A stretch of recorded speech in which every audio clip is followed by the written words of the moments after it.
Sini harus jam 3 udahlah harus on Iya gitu ya, bener harus ya. mandi, ngantri Betul. pula gitu. Dan air dingin gitu. Air Mau naik tangga dikit, jangan nanti jatuh gitu kan. Iya. Mau apa-apa dikit, jangan nanti takut apa. Nah, itu justru yang menghambat kemandirian gitu. Baru sehari datang, besoknya pas lihat udah nangis tuh gitu. Tapi ternyata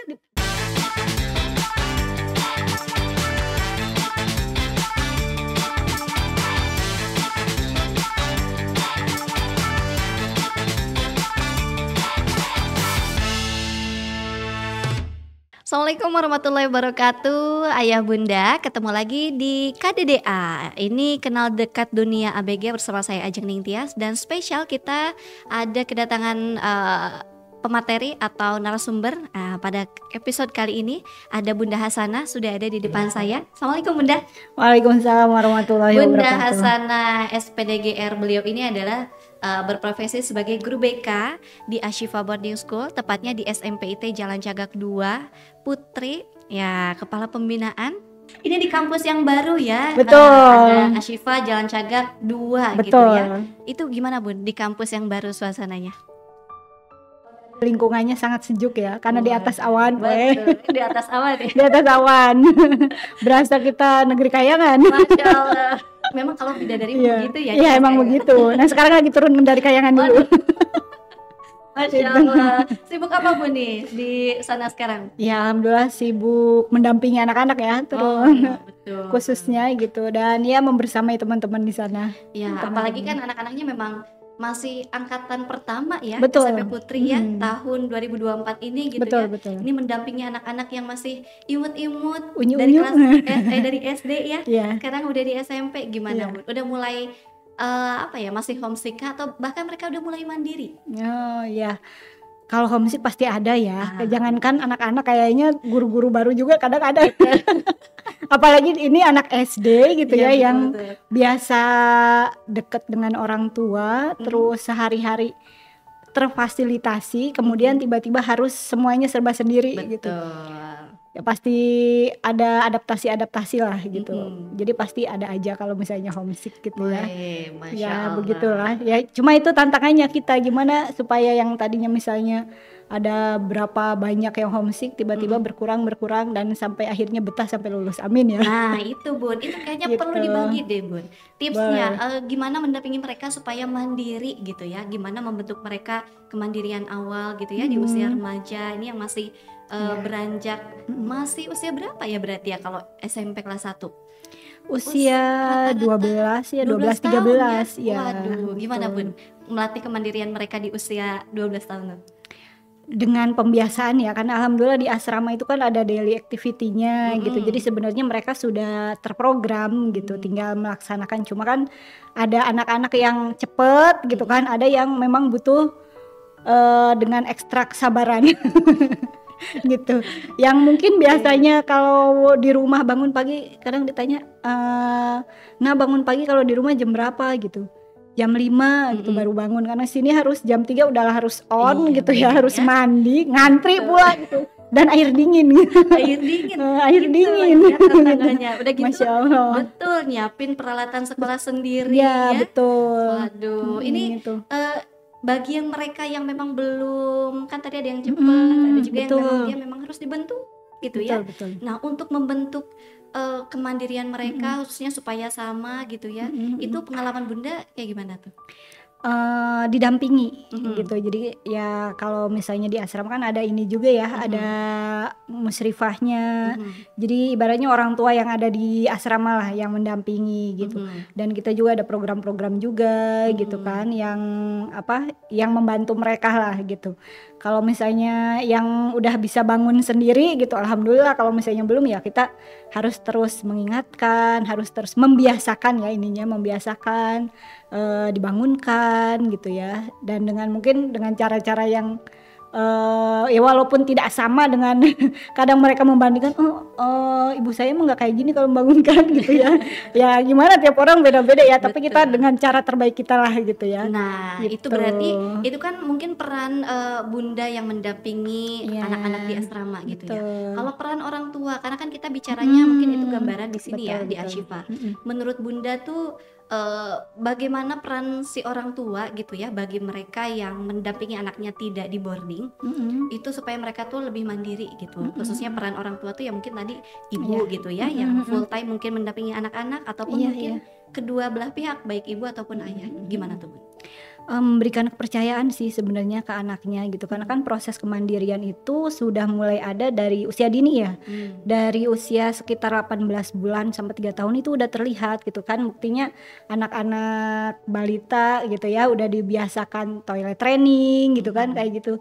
Nah itu kan udah mulai proses tuh kemandirian, jadi ya memberikan kepercayaan. Kadang kalau misalnya orang tuanya terlalu overprotective juga gitu, jadinya apa-apa nggak boleh kan, kadang mau naik tangga dikit jangan nanti jatuh gitu kan, mau apa-apa dikit jangan nanti takut apa. Nah itu justru yang menghambat kemandirian gitu. Iya bener ya. Iya. Apalagi kalau sekarang kayaknya tuh generasi muda sekarang tuh kayak apa ya istilahnya strawberry gitu ya. Strawberry Kayak di gitu. luar tuh oh dia bagus bentuknya ya, tapi di dalam tuh mudah lembek karena mungkin Lembek, itu iya, tadi ya. betul, Orang tua tuh betul. kayak overprotective, Betul. akhirnya anak jadi lebih manja gitu Iya atau betul, ketergantungan gitu. iya ketergantungan jadinya gitu. Jadi ya ketika mau dilepas dikit nanti ada apa ya, harus ada orang tua, harus ada yang fasilitasi ya, seperti itu gitu. Iya ya. Memang agak harus gimana gitu ya, tantangan mendampingi anak-anak remaja untuk membentuk kemandiriannya di zaman sekarang itu gitu ya. Aduh, betul. Orang tua dan para guru-guru yang mungkin di boarding juga gitu ya. Bener Masya ya. Allah gitu tantangannya. Oke, nah itu mungkin gambaran di rumah. Kalau gambaran di sekolah, Bun, apa ya? Mungkin kita bisa bilang peran pendidikan atau peran di sekolah gitu ya terhadap pembentukan karakter anak. Mungkin kan ya tadi ya, tantangannya tuh beda kalau di rumah seperti apa, kalau di sekolah seperti apa. Tapi dari kacamata Bunda seperti apa sih? Kalau dari di sekolah sendiri kan tiap sekolah ada punya visi misi ya yang ingin membentuk karakter tertentu dari peserta didiknya gitu. Dan pasti tiap sekolah punya program sendiri gitu, program, dan bukan cuma dari sekolah sih, dari pemerintah juga kan ada program-programnya gitu. Kayak misalnya kalau yang sekarang lagi in kan, karena kurikulum merdeka ada program P5, itu juga kan berbasis proyek-proyek yang nantinya bisa membentuk kemandirian juga gitu. Jadi anak-anak tidak melulu disuapin ini loh materinya, ini pelajarannya gitu kan, tapi mereka benar-benar searching sendiri gitu, penelitian sendiri, dan akhirnya membuat suatu karya gitu. Jadi itu juga program dari pemerintah ya, terus program dari sekolah juga. Misalnya kalau program di sekolah tuh ada misalnya anak-anak belajar jadi guru di sekolah lain misalnya, atau di anak-anak SD mengajar gitu ya. Itu juga jadi apa ya namanya, pengalaman mereka buat tentang kemandirian mereka. Kalau misalnya belajar itu apa ya, tidak melulu di kelas gitu, tapi dengan pengalaman mereka mengajarkan ilmu ke adik kelasnya misalnya, itu juga sebuah belajar gitu. Betul. Pengalaman yang berharga lah gitu ya. Betul. Kalau di asrama nih Bun, yang unik dalam hal membentuk kemandirian atau karakter-karakter mereka supaya tidak ketergantungan gitu lah ya dengan orang lain gitu, atau mungkin dalam hal ini mungkin wali asrama atau teman sekamarnya, itu kalau dari pembinaan pengalaman Bunda kayak gimana sih? Yang pertama tadi pembiasaan ya, kemudian kita nanti kan ada temen ya, ada partner, itu biasanya ada temennya. Jadi ketika misalnya guru di asramanya misalnya sudah memberikan pembiasaan, nah dititipkan juga ke temennya yang mungkin apa ya namanya, yang dia udah lebih mandiri gitu. Nah saling mengingatkan gitu. Jadi yang mungkin tadinya dibangunkan oleh guru asramanya atau musyrifahnya nanti sama temennya gitu. Jadi kayak role model gitulah. Jadi ada apa ya namanya, kalau di sekolah tuh apa, guru peer teaching. Kalau di sini duta bisa gitu ya, kayak gitu. Seperti itu juga ya. Dan ini Bun, boleh Kak dispel sedikit pengalaman lucu nih Bunda misalnya selama mendampingi anak-anak gitu ya, khususnya yang mereka biar nggak homesick lagi, biar mereka udah mulai terbiasa semuanya sendiri dari awal masuk kemarin. Ini udah berapa bulan berarti? Baru sebulan baru mau sebulan, baru mau sebulan. 3 mingguan lah. Ada gitu cerita apa Bun yang lucu? Ada menarik sih ini. Jadi ketika ada kan yang datang itu kan ada yang serentak gitu ya, ada yang mereka datang ke sini survei menarik nih, jadi langsung daftar tuh gitu. Nah baru sehari datang, besoknya pas lihat udah nangis tuh gitu.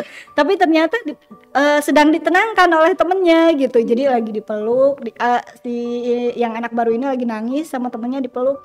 Nggak apa-apa Ustazah katanya, namanya juga baru dateng gitu, wajar kan masih kangen orang tua gitu. Jadi wah Masya Allah nih, ada yang beda nih kan di saat guru-gurunya sedang nggak ada, tapi ternyata di situ ada sosok teman yang menenangkan dia. Betul. Gitu. Jadi ya wah Masya Allah nih beda nih gitu.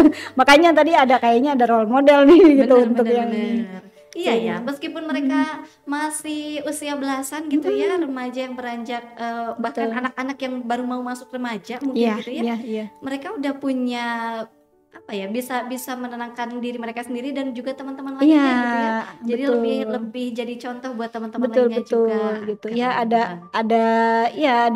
jadi nggak setiap anak remaja awal itu sama nih homesick semua atau misalnya ya labil semua, enggak juga. Ternyata di antara mereka tuh ada yang bisa jadi lebih dewasa gitu dibanding teman-temannya. Bahkan ada yang misalnya ada yang kurang bersih dibantuin, ada yang belum bisa nyetrika sini diajarin gitu, yang sama yang udah bisa nyetrika gitu. Wah Masya Allah sekali katanya. Mantap ya. Jadi mungkin apakah memang pendidikan berbasis boarding ini jadi tempat yang paling pas rasanya buat membentuk kemandirian anak gitu Bun, menurut Bunda?